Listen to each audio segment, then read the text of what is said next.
I'm Eric Schatzker, and welcome to Bloomberg's Front Row.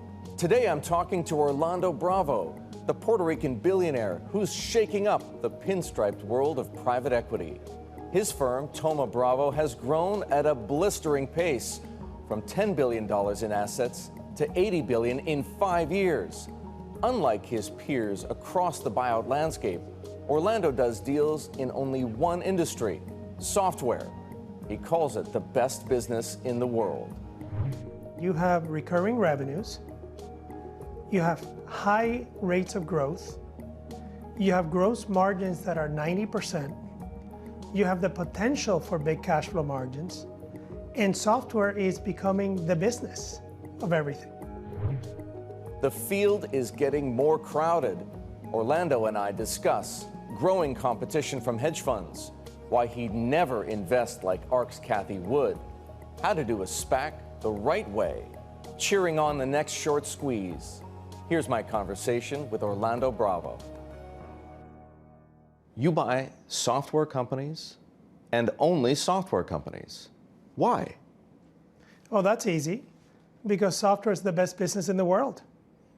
Think about it. You have recurring revenues, you have high rates of growth, you have gross margins that are 90%, you have the potential for big cash flow margins.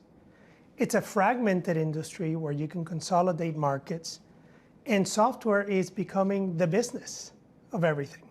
Software was definitely hot before the pandemic, but now it's on fire, right? And money is pouring in. Tell me about the competitive landscape. We have always had great competitors, and we continue to do so. Now, our competitive advantage in the market is that we've been doing this for 22 years, and in the process of buying 300 software companies, we have developed an operating know-how that really adds value to the businesses that we're partnering with. And most of the industry to this day, while you have seen great innovation and software is eating the world, most of the industry today is unprofitable. So to buy a whole company and do a private equity deal based on fundamental investing, which is what we do, you have to recreate that P&L. And you have to turn these great innovative companies into also cash producing businesses. You have to combine the best of both. And if you've been doing it for a long time and have an operating model around it, you're able to achieve that. And that's what keeps many players really on the sidelines of this great software industry to this day. It's true that many players are on the sidelines, but increasingly there are firms that want to compete with you, right? Some of the largest private equity firms in the world are raising growth equity funds. They want to be the next Thoma Bravo, or maybe they want to be the next SoftBank. Hedge funds are becoming serious players in late-stage venture capital all of a sudden. Tiger Global, D1, others. Is that changing the competitive landscape? It has to be. It's making it better. And this is why. Competition is a very good thing for us, and it's a very good thing for our peers. Because when there's competition, we alone don't have to create a market.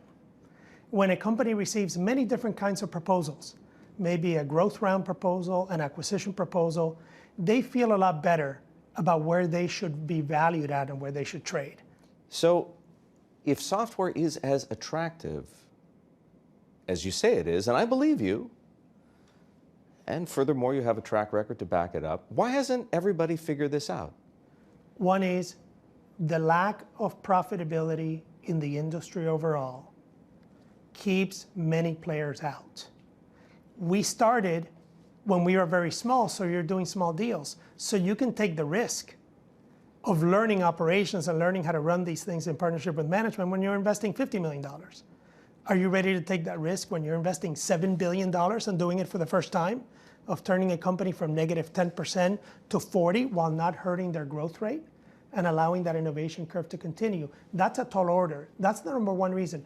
The second reason, which you astutely pointed out, is it's interesting how things work in our favor when it doesn't seem like they should, which is the high valuations of software. Those are a natural barrier to entry in the space. If software today traded for 12 times EBITDA and it was there, we would have 40 competitors. But that, in essence, keeps many players out of the business. You describe your approach to buying and operating companies as not Silicon Valley. What do you mean by that? Well, what I mean by that is, if you look at any conversation I've had with great venture capitalists in Silicon Valley, or any textbook about tech, the conversation is, in order to grow and innovate, you need to quote unquote invest. And of course you need to invest. But what Silicon Valley has termed that is, you can go ahead and lose money for a very long period of time in order to grow. And public investors almost believe that. If you show them a company growing at 50% revenue while being highly profitable, we get asked the question, are we not investing enough in the business? Should we be unprofitable? We come from the school where we've been mentored by these great operators, that at a given stage of a company, the more profitable you are, the faster you can actually grow. Because you can take those excess margins and invest them in strategic growth, which is development, and in tactical growth, which is sales. And you create a bootstrap effect of that company where you don't need outside capital and many different shareholders with many agendas funding the company. Then you can also use your balance sheet to make accretive acquisitions without the dilutive effect of additional capital. But that's not really how many of these companies are encouraged to operate. I'm thinking, for example, of many, if not most, of the companies in, say, the ARC Innovation ETF.